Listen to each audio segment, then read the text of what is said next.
Hello friends, आज अपन जानेंगे कि 11 science biology the living world पहला टॉपिक है ये। और इस टॉपिक में आपको पॉइंट्स कौन से होते हैं तो रिमेम्बर करने के लिए। तो फ्रेंड देखेंगे कि टर्म्स का रिवीजन क्या होता है, कि इस टॉपिक में काफी इंपॉर्टेंट मायने रखता है। ये टॉपिक आपको नीट एग्जाम में आपको ये एक से दो क्वेश्चंस हमेशा जरूर पूछते हैं। तो पहले देखेंगे फ्रेंड्स इस टॉपिक में कि पहला देखेंगे कि बायोडायवर्सिटी क्या है, कि लार्ज वैरायटी ऑफ ऑर्गेनिजम्स उसे बायोडायवर्सिटी कहेंगे। नॉमेनक्लेचर किसे कहेंगे, कि साइंटिफिक नेमिंग ऑफ ऑर्गेनिज्म। जितने भी लिविंग ऑर्गेनिज्म होते हैं उसे साइंटिफिक नेमिंग से याद किया जाता है, उसे नॉमेनक्लेचर कहते हैं। और तीसरा टर्म है आइडेंटिफिकेशन। तो correct description of organism prior to the nomenclature उसे आइडेंटिफिकेशन के आइडेंटिफिकेशन कहते हैं फ्रेंड्स। तो करेक्ट डिस्क्रिप्शन ऑफ ऑर्गेनिज्म क्या होता है, कि उसे नॉमेनक्लेचर से जाना जाता है। और फ्रेंड देखिए कि क्लासिफिकेशन की सिस्टम में क्या होता है, classification grouping grouping of organism to into category. Category में ग्रुपिंग करना ऑर्गेनिज्म का on the basis of similarities and differences. साधन में क्या है और ये विविधता क्या है ऑर्गेनिज्म की, इसके ऊपर जो भी ग्रुपिंग ऑर्गेनिज्म का होता है उसे क्लासिफिकेशन कहते हैं फ्रेंड्स। तो दूसरा पांचवा ये टर्म है टैक्सॉन। ये टैक्सॉन क्या होता है, कि कॉन्क्रीट बायोलॉजिकल ऑब्जेक्ट और कैटेगरी ऑफ क्लासिफिकेशन होती है, याद रखिए। ये हुई टैक्सॉन की बात। और टैक्सोनॉमी किसे कहेंगे, कि study of identification, nomenclature and classification of organism. किसी भी लिविंग ऑर्गेनिज्म हो, उस लिविंग ऑर्गेनिज्म का पहले आइडेंटिफिकेशन किया जाता है, बाद में आइडेंटिफिकेशन के बाद नॉमेनक्लेचर किया जाता है, और बाद में क्लासिफिकेशन किया जाता है। उसे टैक्सोनॉमी कहते हैं फ्रेंड्स। और सिस्टमेटिक ये जो टर्म दिखाई दे रही है आपको, ये बायोलॉजी की स्पेशल ब्रांच है। और ये डील करती है friends taxonomy along with evolutionary relationship between organism. Organism का इवोल्यूशनरी रिलेशनशिप क्या होता है, इसके बारे में ये सिस्टमैटिक्स ब्रांच ऑफ बायोलॉजी होती है। और ये इवोल्यूशनरी रिलेशनशिप बिटवीन ऑर्गेनिज्म का जिक्र करती है फ्रेंड्स, याद रखिए। और ये एट्थ जो टर्म दिखाई दे रही है, ये स्पीसीज के बारे में कहा है। स्पीसीज क्या है, ग्रुप ऑफ इंडिविजुअल ऑर्गेनिज्म। हर एक इंडिविजुअल ऑर्गेनिज्म जो होता है, प्लांट्स हो या एनिमल्स हो या बैक्टीरिया हो, उसका फंडामेंटल सिमिलरिटी जाना जाता है। और कैसे, विथ कैपेसिटी ऑफ इंटरब्रीडिंग। उनमें इंटरब्रीडिंग कैसा होता है, इसके बारे में ये स्पीसीज का ग्रुप इंडिविजुअल ऑर्गेनिज्म का होता है। और फंडामेंटल सिमिलरिटी कैसे, कैपेसिटी ऑफ इंटरब्रीडिंग यानी कि रिप्रोडक्शन के बारे में यहाँ कही गई है बात फ्रेंड्स। तो याद रखिए, काफी इंपॉर्टेंट ये टर्म आपके लिए रिवीजन कर रहा हूँ यहाँ पर। फ्रेंड देखेंगे कि ये यूनिट पहला जो चैप्टर है द लिविंग वर्ल्ड, तो उसके बारे में यहाँ पर जान रहे हैं आप। तो पहले याद रखिए कि व्हाट इज लिविंग। लिविंग किसे कहा करते हैं, कि ऐसा ऑब्जेक्ट जिसे कैरेक्टरिस्टिक जो होते हैं, सेलुलर ऑर्गेनाइजेशन होता है उस ऑब्जेक्ट को, उस ऑब्जेक्ट ग्रोथ होना चाहिए, उस ऑब्जेक्ट की डेवलपमेंट होना चाहिए, उस ऑब्जेक्ट में रिप्रोडक्शन करना चाहिए, और ability to sense the environment.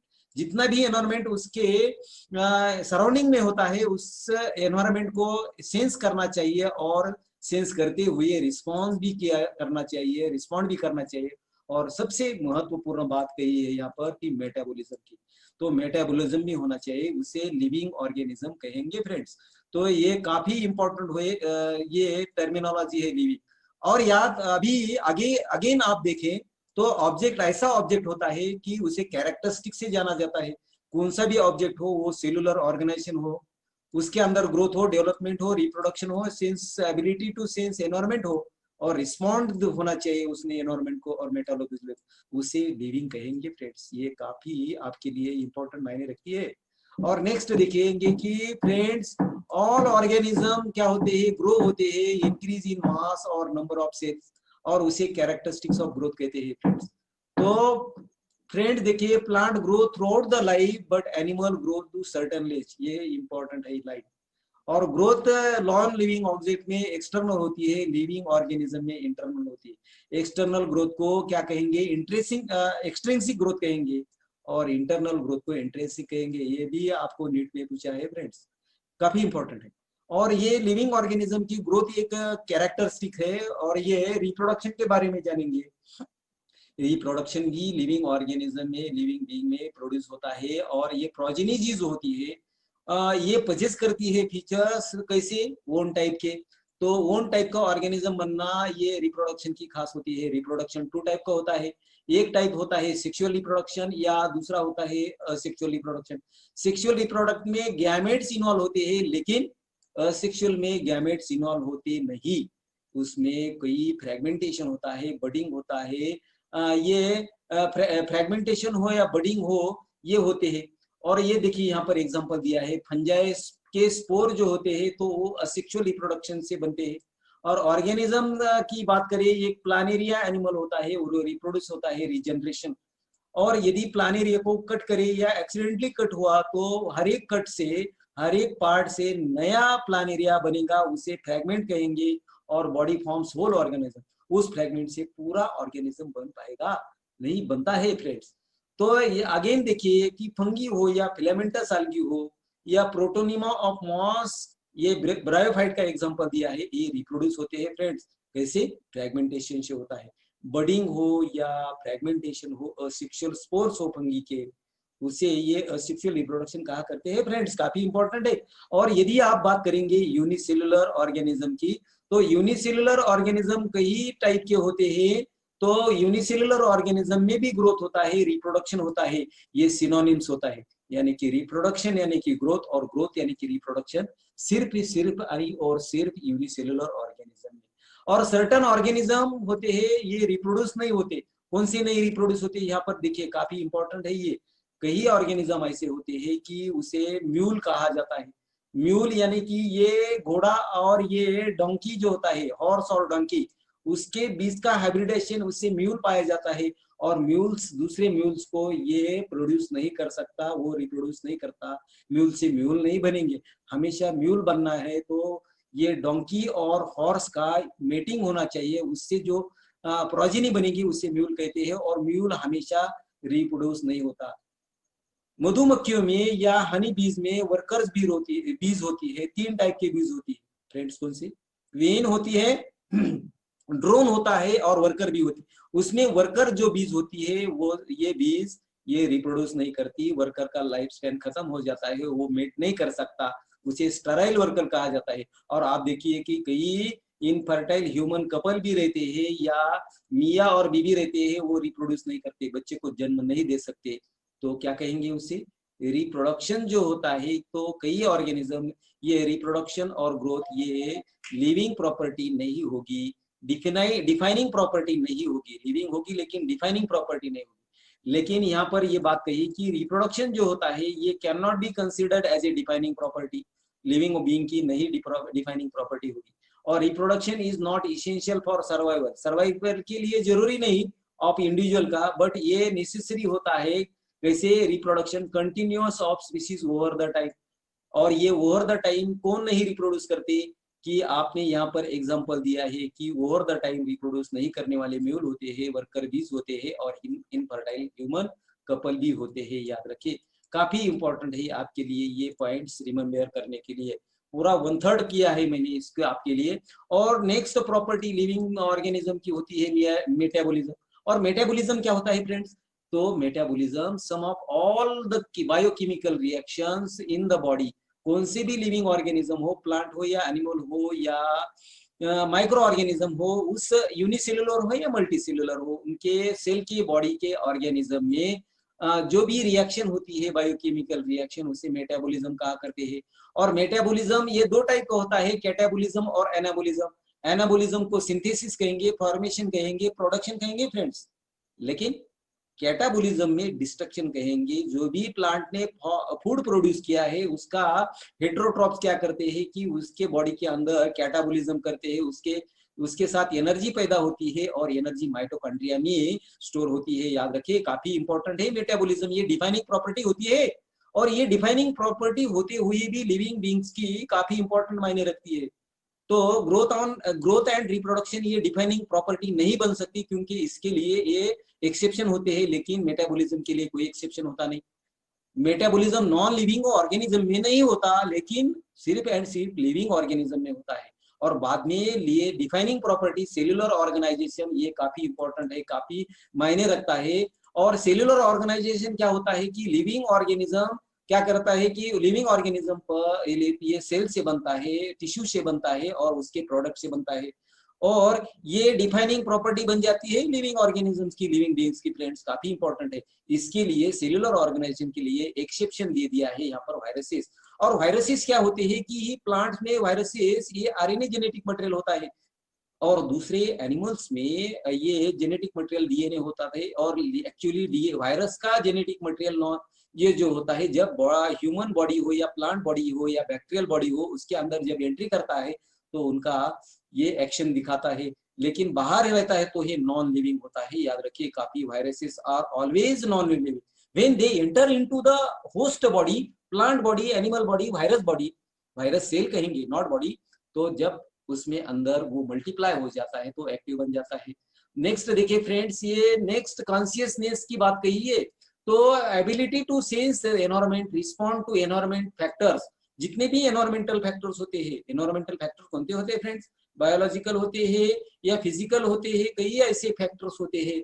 तो ये ऑर्गेनिज्म जो होता है तो उसके पास एबिलिटी होती है सेंस एनवायरमेंट की, और ये consciousness defining property of organism होती है।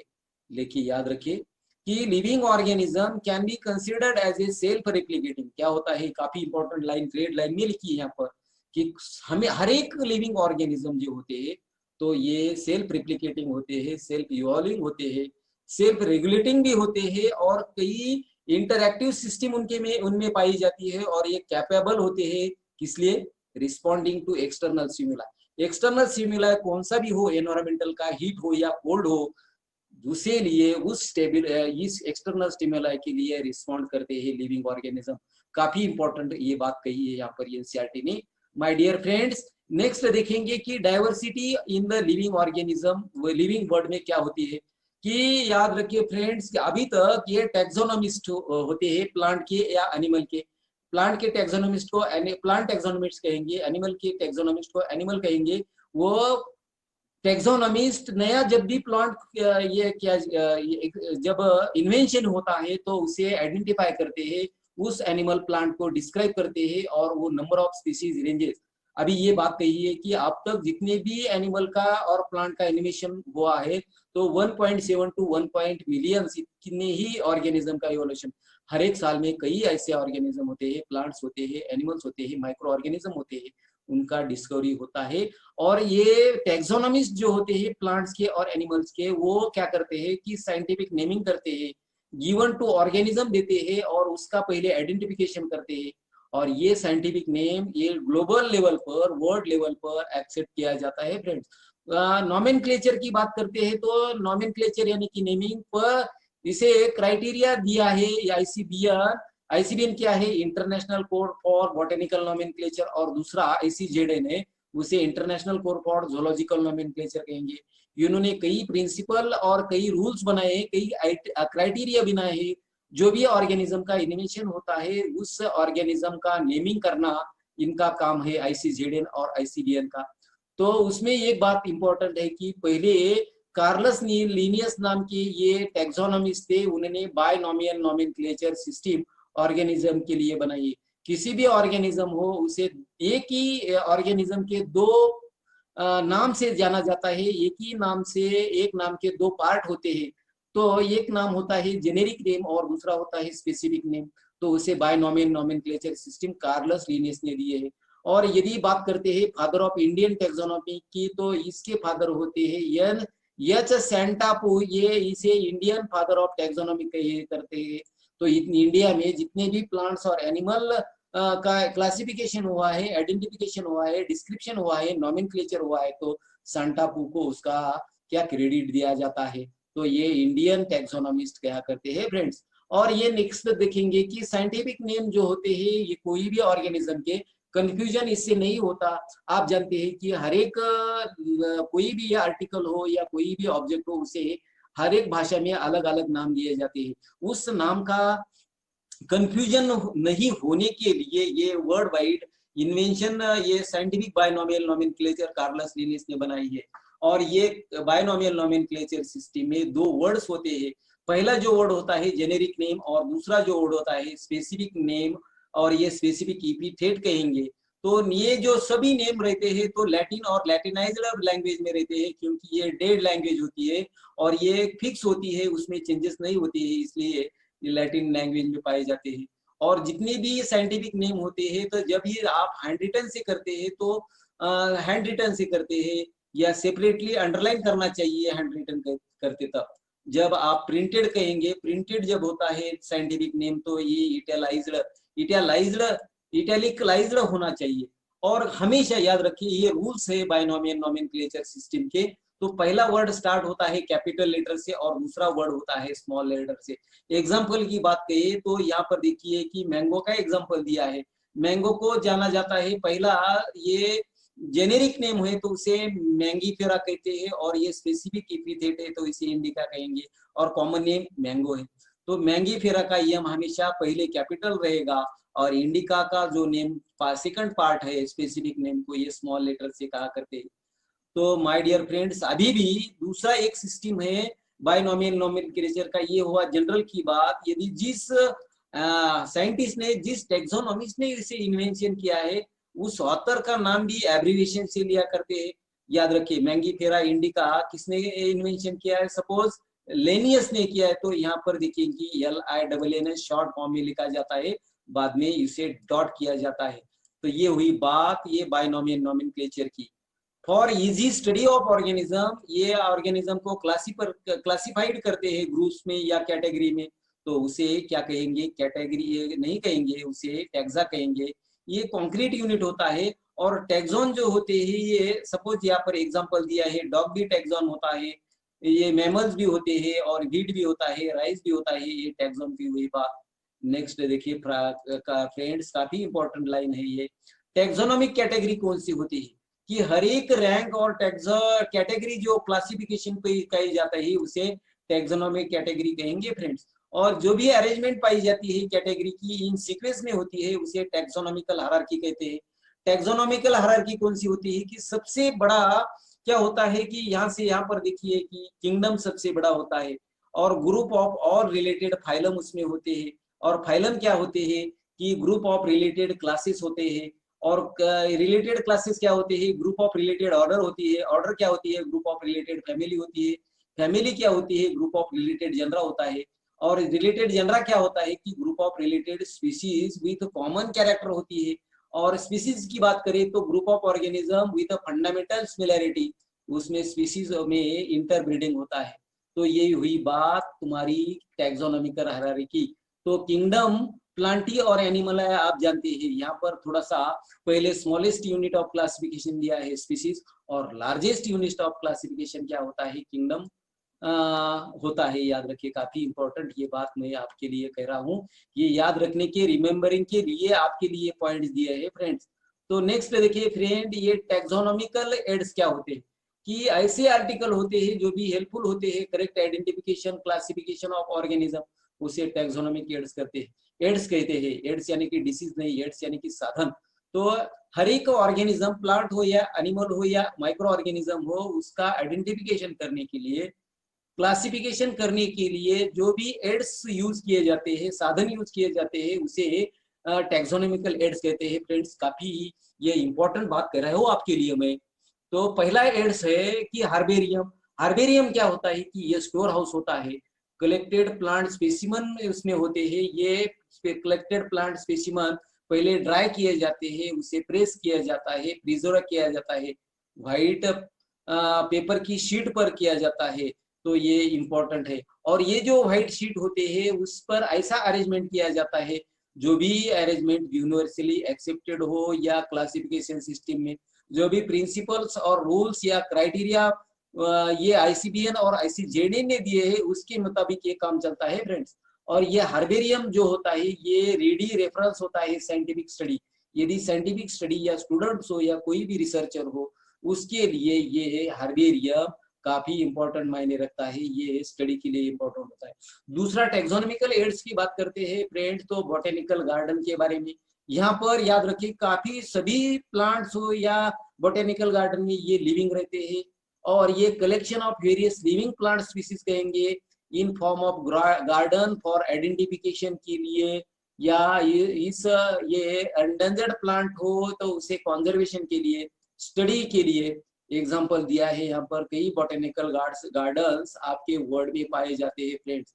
रॉयल बॉटेनिकल गार्डन ये क्यों इंग्लैंड में पाई जाती है, इंग्लैंड में स्थित है।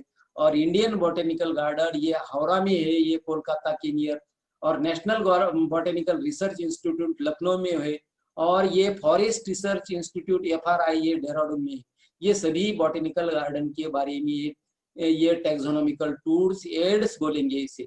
और ये लास्ट कहेंगे फ्रेंड्स, तो म्यूजियम भी क्या होता है कि म्यूजियम किसे कहते हैं कि museum is the collection of preserve plants और एनिमल स्पीसीज, जहां पर प्लांट की स्पीसीज और एनिमल की स्पीसीज प्रिजर्व की जाती है प्रिजर्व मटेरियल से, तो उसे म्यूजियम कहते हैं। और इसमें म्यूजियम में स्पेसिमन ये प्रिजर्व किए जाते हैं।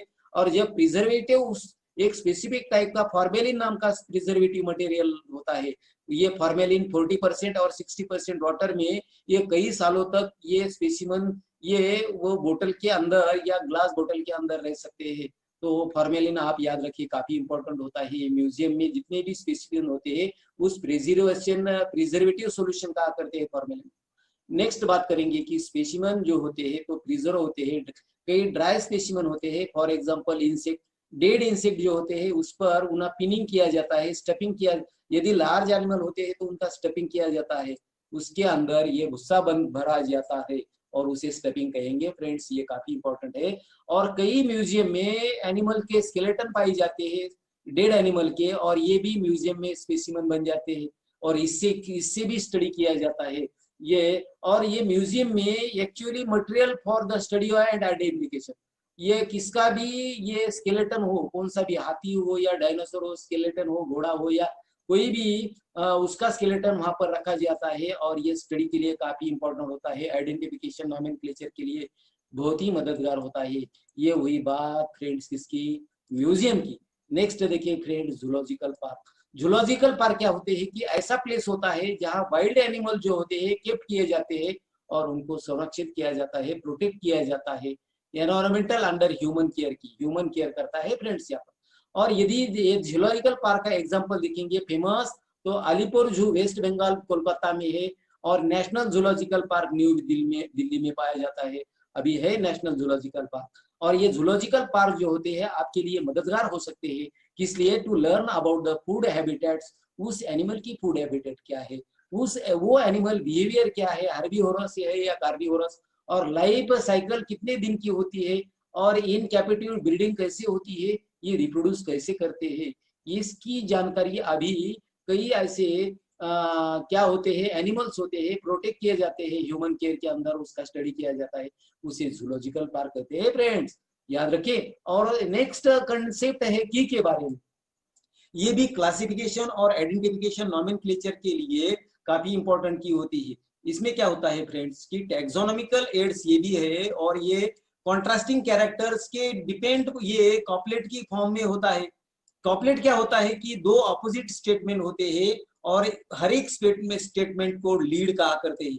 ये हर एक स्टेटमेंट का याद रखिए लीड कहेंगे, और कॉपलेट दो अपोजिट वर्ड होते हैं, ये भी नीट में पूछा है एक बार फ्रेंड्स। तो की के बारे में जानते हैं कि कई ऐसे सेपरेट कीज होती है, सेपरेट टैक्सोनॉमिक कैटेगरीज के लिए जरूरी होती है। और ये किस की का यूज किया जाता है, तो ऑर्गेनिज्म का क्लासिफिकेशन के लिए किसका यूज किया जाता है। तो ये हुई बात की। नेक्स्ट देखेंगे फ्रेंड्स फ्लोरा क्या है, तो flora actual account of habitat यानी कि आदिवासी या रहने की जगह, और ये distribution of plant species in an area, छोटा एरिया हो या बड़ा एरिया हो, उस एरिया में जितने भी प्लांट की स्पीशीज पाई जाती है उसे फ्लोरा कहते हैं friends, important and most important. और ये फ्लोरा के बारे में क्या कहा है यहाँ पर, all the animal species of a particular area, ये फ्लोरा की बात कही। यहाँ पर फौना कहेंगे, याद रखिए फौना यानी कि all animal species in a particular area, उसे फौना कहा जाता है। और पर्टिकुलर एरिया में जो भी प्लांट्स पाए जाते हैं उसे फ्लोरा कहते हैं, याद रखिए। तो डिफरेंट मिस्टेक वही है, तो याद रखिए मैंने क्या कहा है। और ये नेक्स्ट ये क्लासिफिकेशन की बात करते हैं फ्रेंड्स, तो मैनुअल, मैनुअल क्या है कि ये मैनुअल डिस्क्रिप्शन होता है स्पीसीज, उस एरिया में पाई जाने वाली प्लांट स्पीसीज हो या एनिमल स्पीसीज, उसका डिस्क्रिप्शन मैनुअल में किया जाता है। और ये मैनुअल यूज किया जाता है किस लिए, टू गेटिंग द इंफॉर्मेशन, जानकारी लेने के लिए। इसलिए आइडेंटिफिकेशन ऑफ नेम्स, जो नेम्स होते हैं ऑर्गेनिज्म के, उसका आइडेंटिफिकेशन ये मैनुअल में आपको देखने को मिलेगा, ये इंफॉर्मेशन मिलेगी। और ये मोनोग्राफ के बारे में जानेंगे फ्रेंड। मोनोग्राफ क्या होते हैं कि इसमें इंफॉर्मेशन होती है एनी वन टैक्सॉन। ये डॉग्स की टैक्सॉन कहेंगे या डीर की टैक्सॉन करेंगे तो डॉग्स का सेपरेट ये मोनोग्राफ होगा, डीर का सेपरेट मोनोग्राफ होगा, एलिफेंट का, लॉयन का या टाइगर का सेपरेट मोनोग्राफ होगा। तो ये इंफॉर्मेटिव यानी वन टैक्सॉन से किया जाता है, सिर्फ एक ही टैक्सॉन की जानकारी होती है इसमें, और ये यूज किया जाता है क्लासिफिकेशन पर्पस के लिए। तो ये हुई बात फ्रेंड्स फ्लोरा, मैनुअल और मोनोग्राफ की। नेक्स्ट देखेंगे फ्रेंड्स, यहाँ पर आप ये खत्म करते हैं। और ये खत्म होते हुए भी माय डियर फ्रेंड्स, ये हुई बात, ये खत्म होने की। इस वीडियो को अंत तक देखिए, लाइक